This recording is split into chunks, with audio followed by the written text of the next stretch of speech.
That's good. Hope everybody can hear okay. We're going to begin. Let me go ahead and go live on the online here. We're about a minute ahead. Let's see if everything works out. There we go. Yeah, so we're outdoors. I should have. I'm sure I should have had the tent because it's a bit overcasty, but I think it'll work out great. Let me go ahead and see if I can. So we're recording on YouTube.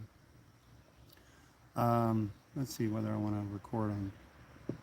Yeah, let's go ahead and start the recording for this section. Super. Well, welcome to Destination Freedom. I'm Christopher Gronsky. Welcome to tonight's broadcast.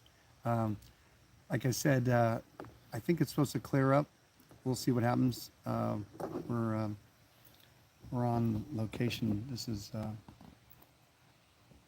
at the house. So, but it's cooler out here, and that's nice. And so that's kind of cool. We're going to deal with some IRS related things tonight, and hopefully that'll be fun. I'm just going to check in to make sure everybody can hear me. So if you're on YouTube, you can just type in that you can hear all right. And the same goes on the chat. If you want to type your questions or anything like that, if you can just let me know that I can that you can hear me, I'll talk a little bit about what we're going to be doing tonight. Let's see. So everyone's going to wait for the other person to write that. So anyway, hopefully you can hear me and the sound is all right. All right. Yep. Good deal. Got you on the GoToMeeting. I just wanted to mention to you that if you're watching this on YouTube or after the fact, you can always go to the DestinationFreedom.org website, and on the first page of the website, there's links to YouTube or there's links to the GoToMeeting so that you could go on and ask your questions on GoToMeeting. One of the things that is good about the interaction on the GoToMeeting site is that you're going to be able to see my desktop. That's one of the things we're going to work out with YouTube when we have good internet at the office. By the way, it's still an issue. Somehow under the new construction at the office, they haven't been able to install. The cable company is saying they don't have enough help to do an installation. So we're going to endeavor to find the contractors ourselves to run the cable that they need. So I'll be doing that tomorrow. But so that's why I'm still broadcasting at home, and that's so next week, if we do a broadcast, which I'm hoping that we will, I'll be in the building, maybe not at the office, but we'll be doing something in a different location. So that'll be nice if we have the bandwidth to be able to go live on YouTube and as well as the GoToMeeting. So that'll be cool. And I think ultimately, if I'm able to share my desktop on YouTube, well, I can determine whether I want to do that or not. Because the thing about YouTube is we do download the videos and put them on a backup site, but we can't always depend upon that Microsoft or Google is going to do things in our best interest. I don't really have an issue. I'm not dealing with politics and stuff like that. I may be dealing with freedom. So I'm not having any trouble with those sites. For whatever reason, it's okay. But anyway, we do have some backups for that just in case we have any problems. We'll have all of our live stuff up on BitChute. And we'll probably put our BitChute links into our videos on YouTube. We'll follow up with that in case we get separated or something like that. You can always go to DestinationFreedom.org and you can sign in to the website so we have your email address and that we can follow up with you and keep you posted on what we're doing. So we'll see how that goes. Tonight, we're going to deal with IRS related things. And I think what we'll do is I think that's going to be a little bit more in depth, um, because I want to talk about a particular IRS situation was happening with a client. And I want to talk about that. And I'm going to show some things on the website for that. Unless I think whether we do that, whether I show those documents and things like that, I think that's really going to be advantageous when we do the class. Um, and that's one of the things I want to talk about is I was trying to work it out or figure out how to how to present that data as far as IRS related. See, what I don't want to do is just broadcast IRS related data, because I'm always concerned about harming somebody, or that someone's going to do something stupid or do something incorrect, and it'll be contradictory to the things that we teach on Destination Freedom and how we support our clients. We don't serve federal citizens or resident aliens. Those that have income tax liabilities, we always say that you should, if you're a federal citizen, that's a U.S. citizen or a resident alien, you should always file and pay your federal income taxes, because you have a liability for that. You're the one that determines if you are a federal or state citizen. And we have information and support to do processes so that you can come out of that jurisdiction or change the nature of your citizenship. They're always asking, are you a U.S. citizen? If you don't know the definition of the term, sounds like Bill Clinton. If you don't know the definition of the term United States, you might get suicided. No, but if you don't understand the definition of the term United States from the tax code, you might think that the income tax is unconstitutional. We show in our classes that the income tax absolutely is constitutional. We show you where the federal government has been delegated certain authority in their jurisdiction to do exactly what they do.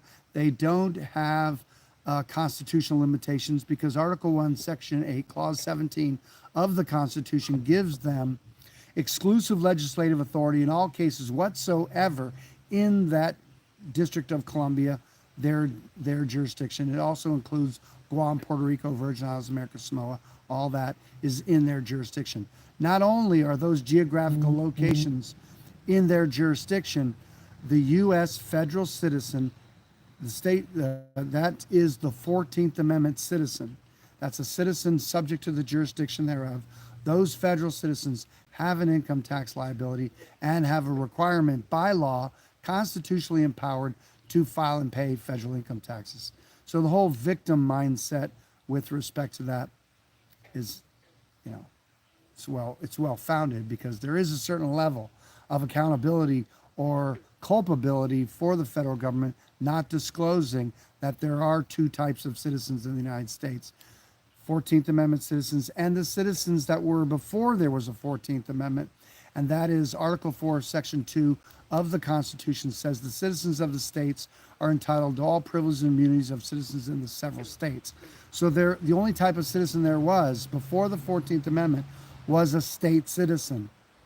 That is who has representation in the Congress. The federal citizen is like a dual status citizen. Certainly he's a citizen of the state in which he resides. We like to use the term habitation and domicile, because residency is transient. You can reside anywhere all over the planet if you want, but you're going to only have one habitation and domicile. So anyway, so that's the idea with that. And again, if you'd like to know more about how to pull out of the federal zone, then you can go to DestinationFreedom.org. We have classes for that sort of thing, and that will give you that kind of support. That's one of the things we have outside is bugs. So there's things flying around that I can see. That's just so funny. I'm praying. We'll see if my prayers get answered. I don't know. Maybe this kind of a broadcast is tempting God. That it is overcasty, but it looked like it was going to clear. There's a possibility, a slight chance possibility that there could be a thunderstorm around 8 o'clock, which is, within the hour. So hopefully that's not going to occur, and this will be a blessing. But if they do, I am equipped with the old umbrella. So we'll see. Wouldn't that be funny? That'll be some good video. Uh, that if it starts pouring down, I got my laptop here and the small TV, the monitor, and of course you on YouTube. I'm broadcasting by way of my phone. So anyway, that'll be a hoot if that occurs. So before I get into some of the IRS stuff, let me just ask and see if there's anybody that has any questions. Can you avoid the draft as a state citizen? Of course you can. You can't draft free people.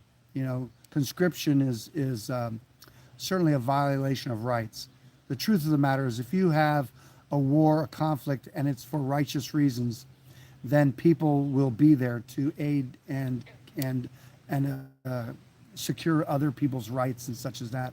You are not required by God to go into battle and war on behalf of pedophiles, bankers, and the other uh, uh, crazy people in the District of Columbia or anywhere else on the planet for that matter. But a lot of times people think that just because something's legal, it's right or moral or what have you. And that's just not true. So most of the time when you see someone dealing with selective service and such as that, again, remember you have to sign up for selective service.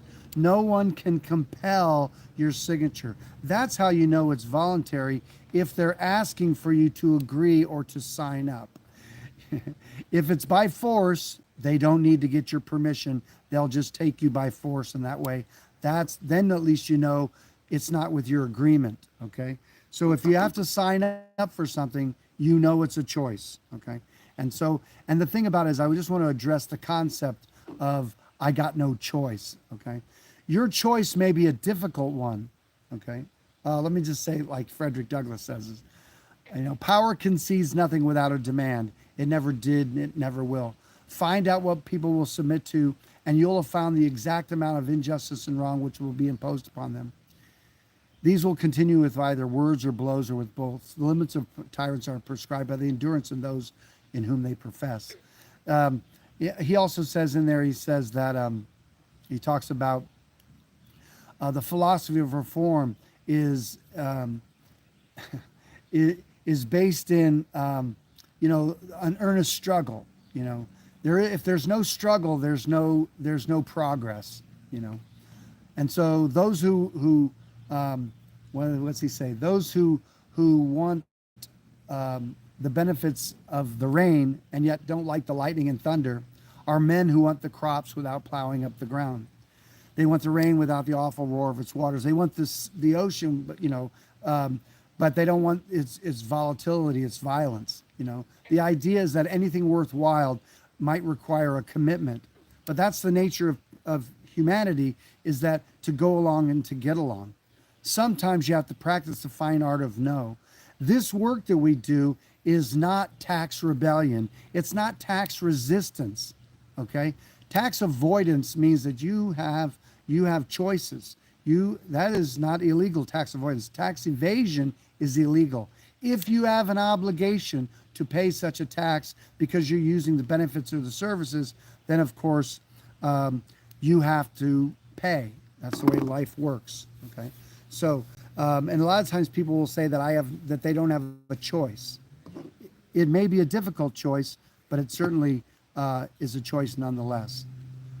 So when you come in, if you want to mute yourself, that'll be great, unless you have a question.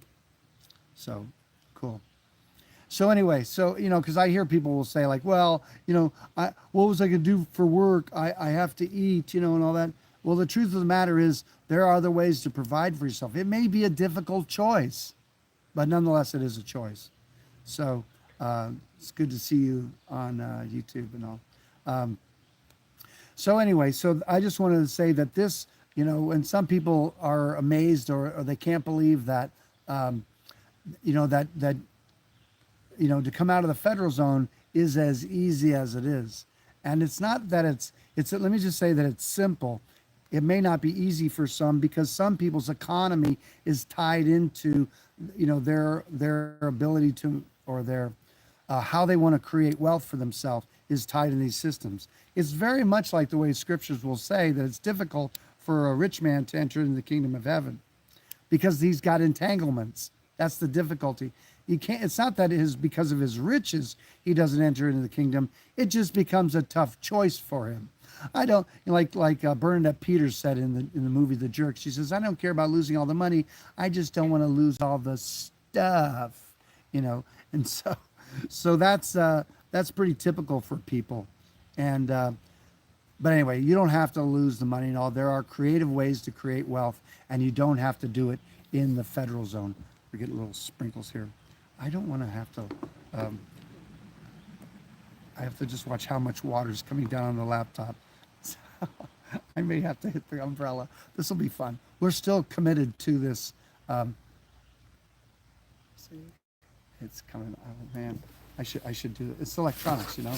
Well, it'd be terrible if I got electrocuted. That would be good video, but it definitely would not be a blessing. But anyway, we'll see how this goes. I'm just going to hold the umbrella here so that, hey, look, I think everything's covered. This will be stylish. We'll see how good this will be. But anyway, I want to talk a little bit about the IRS. I'm developing an IRS class, and so you know I'm struggling. I'm kind of duplistic about the class. Oh, you know what? I didn't bring a drink. Now I do have a drink. It's inside. I didn't bring it out. I may bail if I'm having a hard time if my mouth gets dry. Anyway, I can just pull the umbrella out of the way and open my mouth, and the rain will come in. Anyway, the IRS class is what I want to do is just share what I know and share documents and things that I've used with the IRS over the years. Typically, if you don't have an entanglement, you don't have to undo anything with IRS.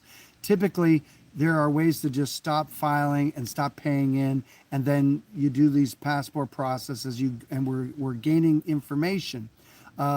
So that you can have certified documents of your passport file signed by the Secretary of the United States of documents that you submit under penalty of perjury as true and correct. That's the goal, is to always be compiling data for yourself so that you have lots of data to show, if you were dealing with IRS, that this is not frivolous. Okay, that's basically the bulk of our work.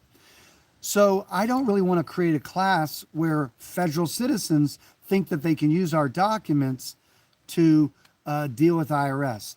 If someone is a federal citizen, and look, just because, and let me just say like this too, the IRS determines that the subject matter of federal citizenship is frivolous. And the reason they say it's frivolous because it makes reference to taxpayers. If taxpayers, one who owes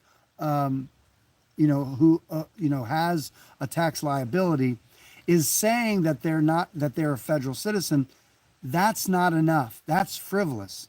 Because the truth is, if they're filling out a W-4 form, like the way that most people fill it out, or a W-9 form, the way that most people fill it out, or on their passport, they say, I am a United States citizen without any kind of qualifier. And they have their driver's license. Are you a United States citizen? And there's no qualifier. You're registered to vote, and you're saying you're a U.S. citizen, and there's no qualifier. If you are a U.S. citizen, as defined by the U.S. or United States being the District of Columbia, you have a tax liability based upon your own testimony under penalty of perjury. If that's how you're functioning, that's the information the IRS has to establish that you have an income tax liability. That's why we work so hard at making those changes, and that we give our clients such support. When a client comes on with us, we have them sign agreements that they're not a federal citizen or that they're receiving benefits from the District of Columbia. It's important. So that's all preliminary before we give them support on navigating this. Most of the time when people have trouble with the IRS, it's because of their own bad paperwork. Okay. And just as I was talking to a client tonight, dealing with his real estate transaction. I said to him, and I'll say this again, and this is very important for you to understand. It's more important for you to understand who has an income tax liability than to believe or to figure out that you don't. Let me say that again. It's more important for you to know who has an income tax liability and why than it is that you believe that you don't. Because you're not going to know how to navigate this water if you think that the income tax is unconstitutional, or if you think that the IRS is bad or after you or doing things improper and all that stuff. If you believe that, you don't understand the subject matter. And so that's an important part of I think of it as maturing in this process and understanding the process. And so when I talk about doing a class, part of me wants to do a class and let people know how you deal with IRS as a state citizen.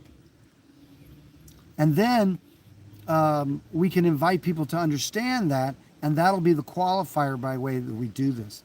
If we make this available to federal citizens, then anybody can come into the class. We have no agreement with them, and we're sharing and instructing people, and they may take these remedies without properly doing them, and that's to their own peril. But not only that, without being that careful, it's at our peril, because it's a greater problem. Let me say it this way. It's one thing to be charged with willful failure to file than it is to conspire to defraud the federal government, tax money, or to be helping people avoid a tax obligation that they actually have. And so that's an important distinction. So even as I'm playing that out of my head, I still think that we may do some kind of an introductory thing about when people are dealing with trouble. Maybe we'll call that first introductory class called Trouble with the IRS. And in that class, we will talk about why people have the problems that they do with IRS. Everybody that I've ever read, without exception, that has dealt with the IRS has failed because of their own testimony or their own paperwork. If you've seen a court case where someone has won against the IRS in some fashion, the reason that they have won is because they have won their jury.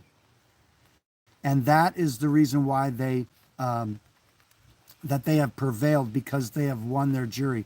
They could be completely in the federal zone, but because they win their jury, they may prevail. And you've seen people like that, like Tommy Cryer, former IRS agent, not IRS, former tax attorney, or he was an attorney. Whether he was a tax attorney, I don't know. I know he was an attorney, and he's passed away now. But he won against the IRS because he's eloquent, he's good at what he speaks, he persuades his jury. Other people like Irwin Schiff, even Lynn Meredith, who I cut my teeth in this stuff, who taught me about state citizenship. She lost her case because they were showing like her passport. Her driver's, the license plate on her car, it says tax rebel. Well, let me tell you something. If you have tax rebel on your license plate, it's indicating that you're rebelling against something and that you are, that it's a resistance and a rebellion. It's not tax honesty, okay? That's like when that video that Jeff had put out, the title on it says tax rebellion. That is not my title on that. That was his people's title on that, okay? This work is not tax rebellion, okay? We agree with the tax code. I get it. It's bad that they use the term United States and they mean the District of Columbia. All that's bad. I agree. But the terms are there and they're understandable. A lot of times, even if people are seeing the terms, they have such an embedded, an ingraining of habits of doing things in the tax code, they can't even comprehend that it could be that simple or that it be that true, okay? But once you've been seeing this long enough, you realize, this is the way it is, So once you get it, there's a peace that can come about it, and it doesn't have to be a fight. Certainly, it doesn't have to be a fight for you, So, so that's kind of cool. The so anyway, I want to talk a little bit about the conversation I was having with one of our clients. He was doing a real estate transaction, and I remember talking to the real estate would be the title company. Okay, they're the ones that lead people into the paperwork and do all those things, and I think that this particular client might have been more successful if he didn't have partners that were in the federal zone as co-owners of the property. I think he would have prevailed better if he was on his own. He could have taken a better stand. But the results of which was, in the real estate transaction, he had given them his documents, his W-8 and W-9. The W-9 that he has is the ones that we provide for our clients. That is a request for taxpayer ID number. Now, I don't remember whether or how he ever gave them his social security number, but somehow they got that number. He would have had to have provided it somehow. That's a breakdown. That's a way to hold back on that.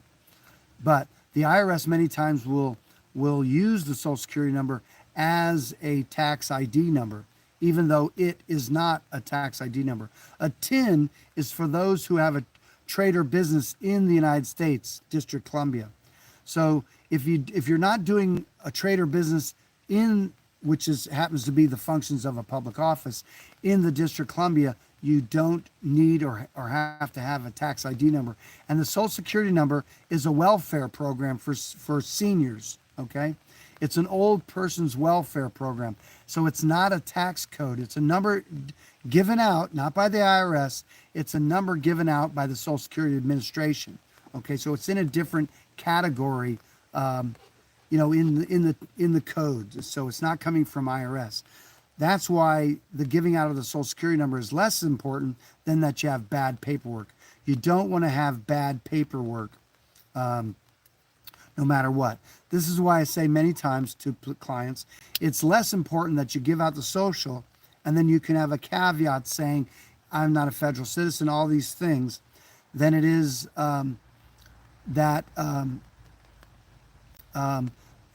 it's less important that they have the social than it is that you fill out bad paperwork, okay? So in that situation, if I look back on it, see, the thing I feel bad about is they withheld $21,500 from that real estate transaction, and they handed it over to the IRS, okay? Now, what happens in these things, now we have 2 workshops that are available to our clients. And when I say our clients, those are people who have done our passport process. One of our workshops is a W-8, W-9 workshop that gives you those documents that you can submit to people who are requesting a tax ID number. Okay, those have been working, congruent with IRS. There's been many clients that I've had that have sent those to IRS, and the IRS will send it back to the one who submits the W-8, W-9, and they'll tell them it's for the requester. It's not for them. It's not for the IRS. It's for the requester to have in file so that they don't have to fill out a 1099 because there's no withholding requirement, okay? But in this real estate transaction, the IRS wasn't involved.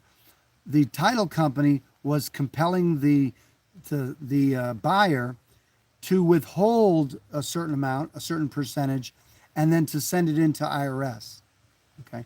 And they did that. So the only recourse for the client is by the way, IRS sends him this notification that a copy of the form that they filled out that had every single line had errors and presumptions. Now, I suggested to this client that that the client will write back to the IRS and inform the IRS that there's a lot of data on this form that's false, and that it's his belief that they have perjured themselves. Okay, that's one. That they tell the IRS line by line exactly why the document that the date is false. And the thing about that is that he's going to tell the IRS that he is not a U.S. citizen nor a resident alien. Okay, he's not a resident alien, which is what the FERPTA is all about. Now we have a workshop in as part of our support when you sign up for the passport process and the whether that's with our workshop or with the full passport process where we do your documents.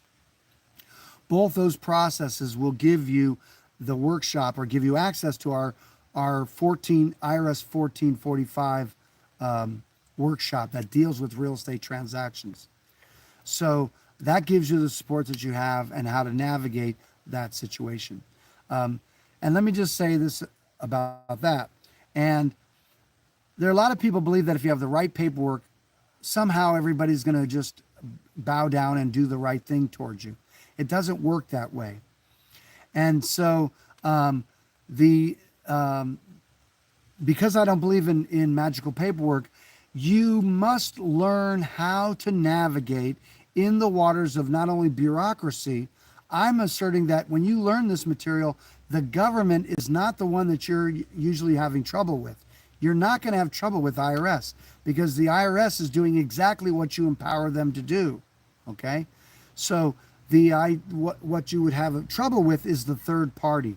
And the IRS is master at getting third parties to give them other people's money. Okay? Because ignorant people are very easy to control. And so anyway, so that's part of it. I remember dealing with a client years ago that was a teacher, and they were dealing with IRS wanted money from a particular teacher's paycheck or whatever, and they were not. The school was not was withholding and was not giving the IRS tax dollars, and eventually the IRS came around to garnish, and they were asking the school to, give us this person's money. And so when this was getting ready to happen, I contacted the school and I talked to them about, we're going to litigate and take this to the United States Supreme Court. The school didn't have budget for that kind of a lawsuit.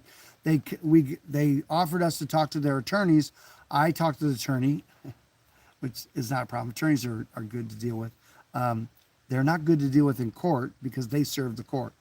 But anyway, this attorney was talking to me, and I said, listen, do you need a new boat or you want to buy a new house or anything like that? Because I'm committed to you making as much money in this process as possible. And he's like, I can't talk like that in this situation. He says it's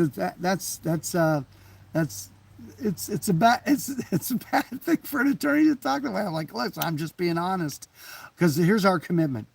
This particular client is going to get about $4,000 total, okay? And then she's going to retire. That's 2 pay periods or whatever it is. I said, now here's what we want. It's our commitment that it's going to cost the school more to give this money to the IRS than it is just to give it to them, and then this client's going to walk away. And the attorney said, that's fine. He says, can you give me something I can give to the IRS? I said, I got something for you to give to the IRS. He says, great. Give that to me, and then I'll send that to the IRS. That'll take care of them for 30 days or whatever. Then we'll go from there. We did like 2 pay periods, and each time I call back, says, are we going to do this, or are we going to? He says, nope, it's okay.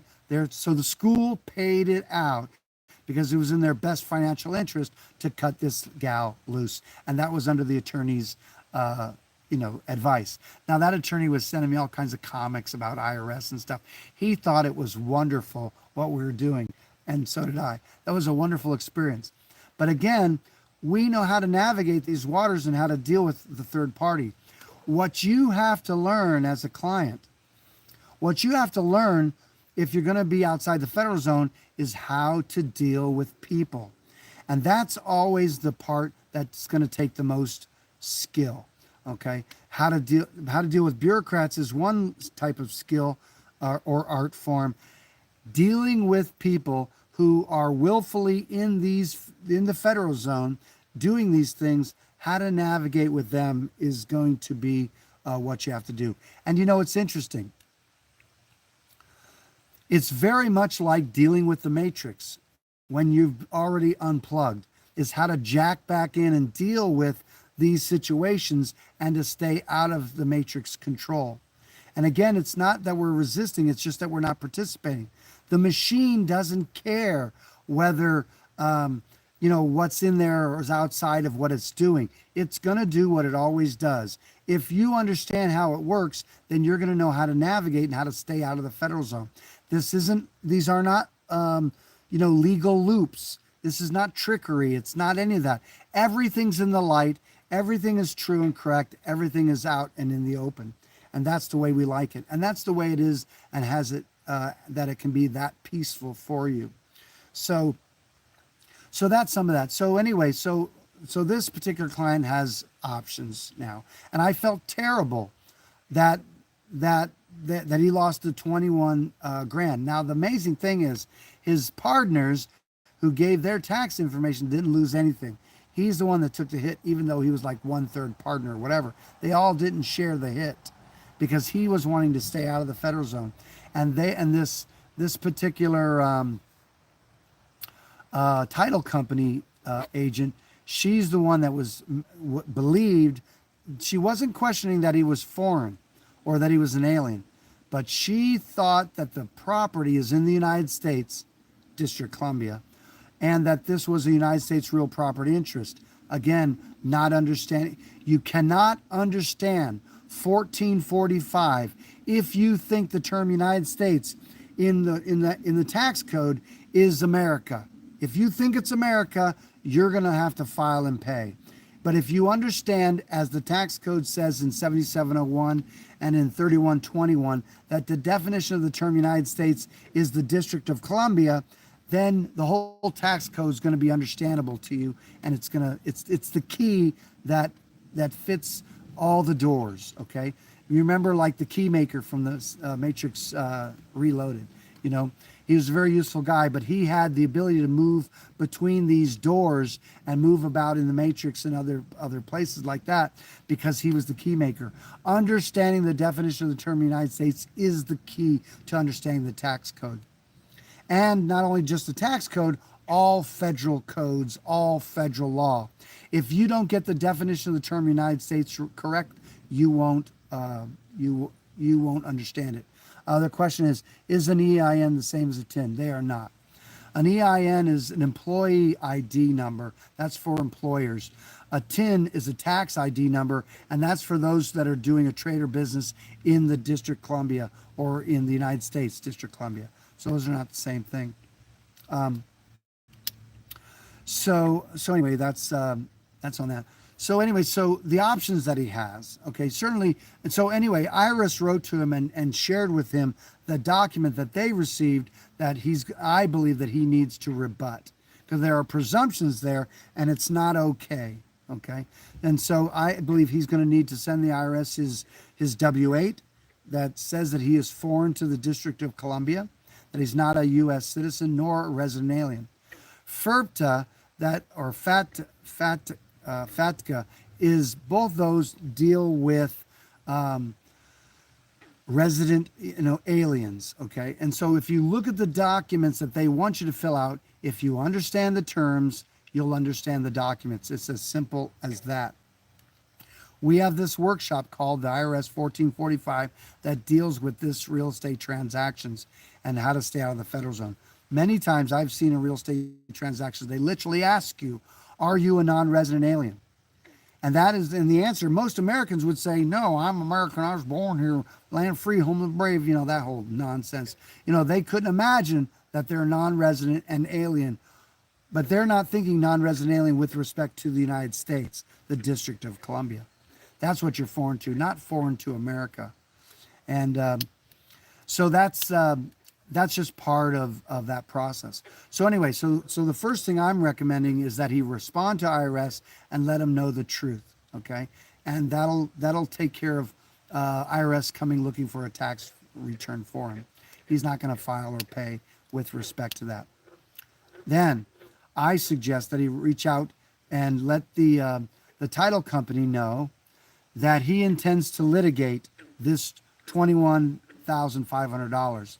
And that he may, because of the perjury that was on those documents given to the IRS, that he may civilly or criminally pursue them and litigate them. Now, title companies have insurance for these kinds of things. They pay into these title insurance companies, so they are covered for errors, mistakes, and what have you. I believe the transaction is there's fraud in the transaction, and it's not from him. I don't know how much this is going to affect his friends, but $2,100. If the friends don't want to get involved, they can kick out 10 grand each and cover some of that. Maybe they'll negotiate. Then the guy that filled out the forms, who is the most liable, I don't believe he has any protections, although he would say that he relied upon the attorneys, which I don't think there are any attorneys involved with this, but the title company. And he may rely upon them, and he may join in and say that there was fraud, and the insurance company is going to pay out all day long. Nobody's going to want to litigate either criminally or civilly. But that's what he's going to do. And maybe he'll have a settlement amount. That'll be smart. Maybe it's 3/4 or something. Maybe there'll be some kind of a negotiation they can come to. But the bottom line, that's his money. Now, the first thing I'm going to suggest, that when he tells the IRS that this was fraud on their paperwork, he's going to request the IRS that was improper for them to withhold. He has no withholding, not being, as the forms say, subject to withholding, not being a federal citizen or a resident alien. And he's not a non-resident alien, because their non-resident alien could actually have a tax liability if they are residing in the District of Columbia on paper. What does that look like? Somebody could get a visa and have a permanent visa, a permanent green card, and be traveling or go back home and be living or staying or making money in a foreign country. That resident alien, even though they may be residing somewhere else, still has an income tax liability worldwide. And that's what and we cover this in my class, state versus federal citizenship, in our section that deals with the IRS. These terms are defined and talked about or disclosed in 7701 of the Title 26. Someone says in here, it's all based on the definition of U.S. It's constitutional, applies to certain persons during certain activities and having certain income. I would agree with that statement. It does have those certain situations. That is what all this is based in. And most people are in that jurisdiction by their own paperwork, their own choice. They literally have bad paperwork, because if they understood the truth, if they knew what these terms were, then they would declare the truth. Remember, all these forms, IRS forms, are filled out as true and correct and complete. What does most of these people know about the tax code, or whether it's true, correct, and complete? IRS would be the only one to determine whether something's true, correct, and complete, and yet people fill these things out under penalty of perjury that it's true, correct, and complete. What a farce. But you can't blame the IRS for that stupidity. That is our own. People are doing what they're doing because that's what they're taught to do. And if they don't make and understand the difference, then they're not going to know.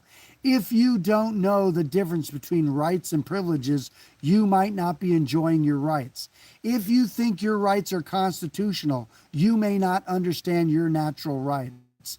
If you think governments are the ones that give rights, if you think civil rights are the same as natural rights, you may not understand what your rights are.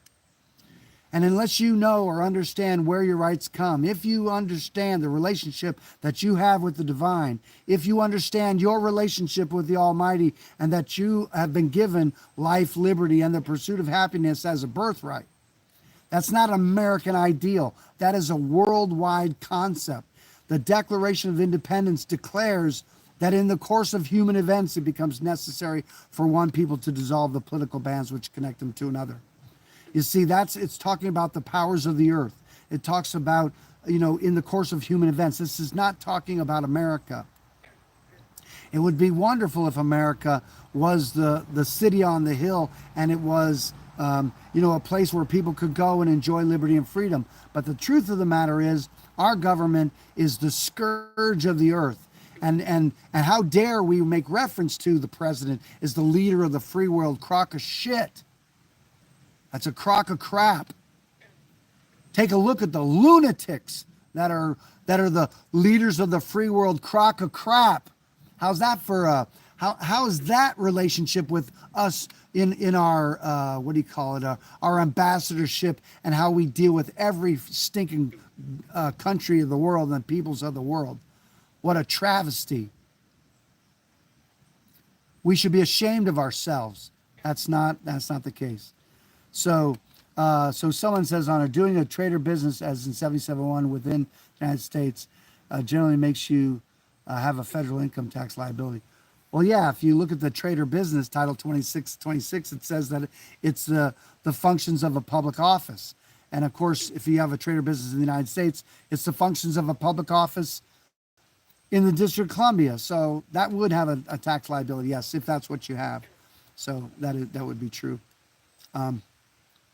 So anyway, so the idea is that we come out of the federal zone and be separate from it. So one of the ways that one of my clients had said was that, let me see if I can take yeah, there we go. That goes to the umbrella. Anyway, so one of the clients said that it's a beautiful way for you to drain the swamp in your own life.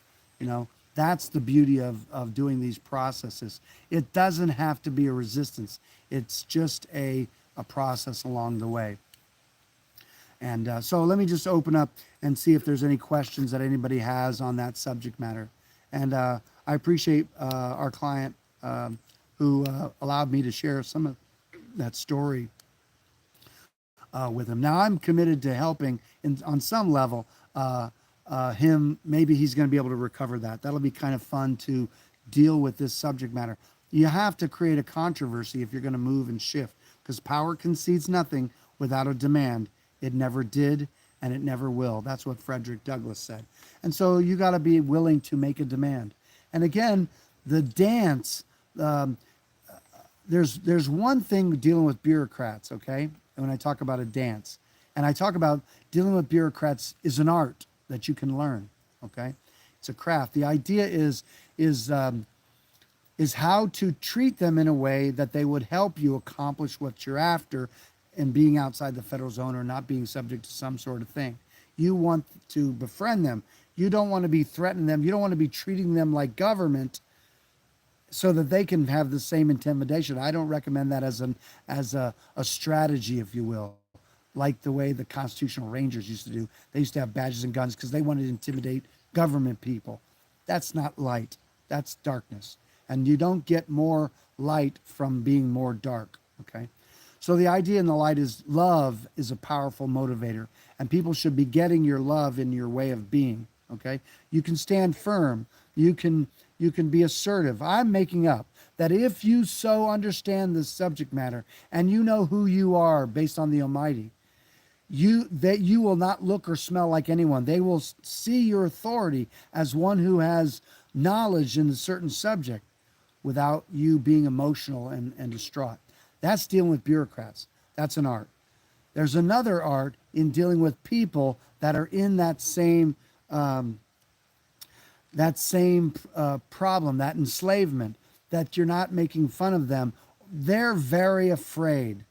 They don't want to get in trouble. You have to understand how to navigate in that environment where people are afraid and don't want to get in trouble. And so sometimes I use that tactic so that they know. So I may come in and they're like, well, I'm doing this stuff because, I don't want to get in trouble. We don't want to get in trouble. So I have to do things according to the tax code because I don't want to get in trouble. That's the strength of when you've done the passport process and you've submitted documents under penalty of perjury that are true and correct. Then that's what's so comfortable is like, listen, I did this process with the State Department under penalty of perjury. I don't want to get in trouble. I don't want to perjure myself. So you're asking me over here to perjure myself. I can't do that.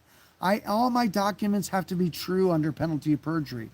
Now the W-9s are always my declaration under penalty of perjury. the 1099 or like documents is their testimony. Just because they're giving a testimony about something doesn't mean that's your testimony.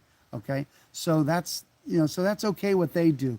You just don't want to be helping them uh, disclose. And what I've found over the years is that many people nowadays, this 1099 stuff is electronic. So they don't have to fill out any paperwork. They just don't add that particular vendor to their list. All the other vendors they add in, this particular vendor gets a check. And because they have on file their W-8 and W-9, they can write off that stuff and it's fine because that person is exempt from withholding and exempt from what's the term I'm thinking of them having to report. Okay. Another thing about W-9s and reporting is one's person's obligation to report or to do a certain thing doesn't mean that you have an obligation to help them or to provide. No information, certainly in America, but generally speaking, you have a right to remain silent. No information is collected by force. The document, the instructions on the DS-11 application for a passport, they state in the instructions that information provided on this form is voluntary. So they're telling you that that's the case. And so therefore, all information, including information given to the IRS, is voluntary. Okay. So what you're saying under penalty of perjury is because it's under penalty of perjury, you can't be compelled to perjure yourself. Okay. So the question is, I got some bug flying around. Let's see. Is it exempt more accurately or not subject? Well, you're certainly not a subject, but the exemption is based in your certification. The W says certifies that the person is foreign. In the tax code, we covered this in the state citizenship class.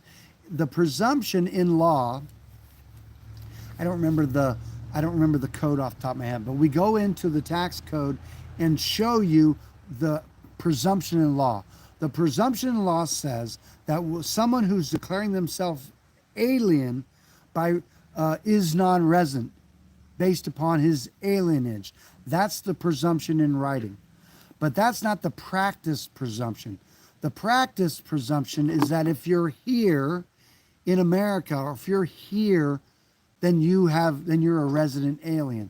So they're practicing that if you're here, you are residing in the United States, District of Columbia. But that's not what the law says. The law says that the presumption is the non-resident based upon his alienage.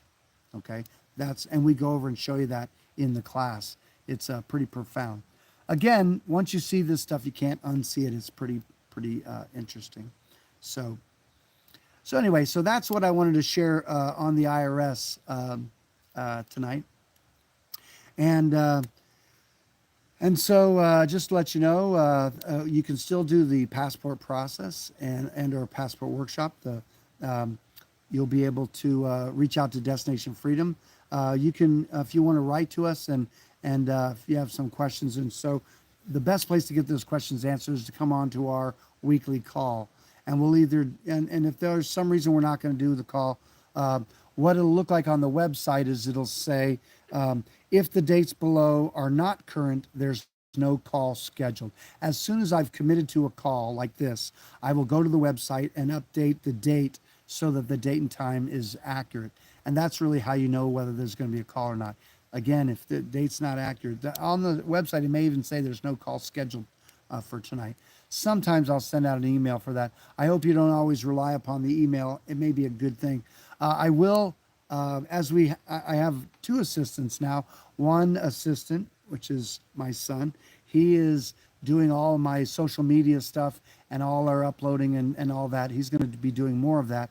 We're looking to do more podcast related things. And so we have just more content that we can upload. That's going to be fun. The other thing, my new assistant, who's moved from Hawaii all the way to lovely New Hampshire, and she lives right in the same place where we have the office. It's really a lovely situation for us and for her, and her name is Ama. She's going to be assisting. So you may, if you once we have a phone number that we can have for you to call the office, that'll be she may be the one that you're talking to. We are going to be freeing up my time more so that I can deal with clients more one-on-one, and then we're going to be moving towards unplugging churches, if you will, and those kind of things. We're going to do more podcasts and things. So that's really where I'm going to be focusing my efforts. So that's coming along. I'm so grateful for that. It has its own burdens in moving and teaching this data and all that stuff, but she's up for it, and she's got a great disposition. I'm thankful for. So that's what's happening. So thank you for your patience and for and hanging in there with us. We do have your information. We have a backlog of clients that we're still dealing with. All of our clients that have done our full passport process, where we've done the documents, we'll follow up with everybody to see if they've gotten their passport books and cards, and then we're going to follow up and make sure they get their FOIA, their Freedom of Information Act request, so they can have certified documents of their passport record declaring that they're not a federal citizen or a resident alien, federal citizen, 14th Amendment citizen. Okay. All right. So we're down to about 5 minutes here. If you have any questions. So let's see. Can you assist in driver's license and voting? Yes. That's the website supports that. If you're a full passport client or passport workshop client, more recently, if you're a passport workshop client before, there may be some there are fees for those classes, because now there's a different rate for that. But all that information is what we have available for clients. So if you've done the passport process, then reach out to us at statecitizen@destinationfreedom.org, and make sure you include your contact information, and then we'll give you a call, find out where you are, what you have, and give you access to those workshops on the website that'll give you that kind of support. So it says, many employers will fire or refuse to accept W-8. There's been twice. They only want a W-4. So if I exempt under duress, no, let me just help you with that, okay? No one is going to take a tax stand while being employed. So you're unemployable. If you think employment is what you want, they're going to withhold, and it's going to be that way because they're not going to take your tax stand with you. If you're important to the company, and if the company is important to you, then you can contract with the company, and that's where your W-8 and W-9 will work. All of their vendors have filled out W-9s. You have a W-9, it's just different, okay? So not going to do employment. It's not going to happen. They're not going to hire you or keep you. Yes, they will fire you. I would too. So fire them before they fire you. Move on. If you can't comprehend doing your own business, then it's a great opportunity for you to be responsible for yourself and your ability to create wealth. Listen, there are stupid, wealthy YouTubers making a fortune on YouTube with certain content. Your life is better than that, okay? So, it's definitely available, and I'm committed to helping you move from being employed to what have you. So we have, I was doing we do have a weekly call that clients can be on to move. Some of our clients already have corporations that they have to shut down to move out of the federal zone. Then people like you or somebody may be employed and they move out of that. I'm committed to helping you move out of that, and you can be part of a weekly call, which I call accountability call, where you'll set your vision and goal. All the data that we have, the support we have on the website will help you do your own thing. But there's 1,000 thousands of ways you can make money online. If you can't make money in America with the internet accessing the entire world, you don't know how to make money. What I'm making up about you is that your problem is not what's available to make lots of money. You may have a problem with what's going on and what you believe about yourself and about making money. That might be your trouble. And so if you can get through that, I'll recommend, I mean, if you have a faith in God, if you're a follower of Jesus Christ, then your life is already miraculous and there's great abundance available to you. Listen, nobody back then were employees, okay? So employment, look at the history of employment, what the hell that is. It hasn't always been that way in life. But if you don't understand the power that you have to change your reality, you can look up the film The Secret. Matter of fact, if you email me at statecitizen@destinationfreedom. I better not say that. No. I was going to make an offer to you who are on here, but if I make an offer to you on here, and then this video is out there forever, everybody will be contacting me wanting this. But listen, I'll tell you about a video that you can watch. It's called The Secret. And so it's a film, The Secret. It's like a documentary. It's a fun film that talks about creating your reality, okay? And so it's a wonderful film. I know the film. I give it out to people. But the idea is, listen, I'm writing a book called, The Law of Attraction from the Bible. All the truths that are in that film are based on the scriptures. And if you don't know the scriptures, then you wouldn't know that. But the idea is it's a biblical concept to that you are very created. You're the child of the Most High. How can you not be creative? It's in your nature to be creative. If you can't create wealth, the Almighty says in, 3 John 2, Beloved, I wish above all things that thou mayest prosper, even as thy soul prospers. Good Lord, it's a disgrace to God that you struggle financially. And let me tell you, I've been a disgrace to God. Okay, I've struggled financially, but you don't have to. You can come out of that and do things wonderfully. Does this work retroactively if I haven't filed since 19, or would I be liable for those past years? Listen, if you've never had an income tax liability, you're never liable for anything. IRS usually is 3 years. If they haven't dealt with you in 3 years and you're not filing, don't start. Okay, you won't have any kind of obligation. Usually in this work, there's nothing reactionary where the IRS is reacting to anything we're doing. We've never seen that ever. And none of our clients that have done these processes have ever had trouble with the IRS. Many clients have trouble with the IRS and they come into it and we have to work out and try to undo and straighten out that stuff. And it's that way because of their own bad paperwork. So that's it. Let me see. Anyway, so that's what I wanted to share with you. I do wish you well. I'm thankful for you. If you're on YouTube, you can like and subscribe. By all means, we love the support.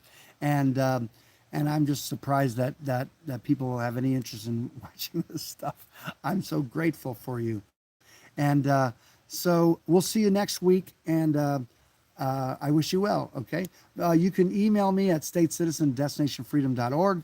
And of course, you can also comment on YouTube, and I'll see what we can do to point you in the right direction, okay?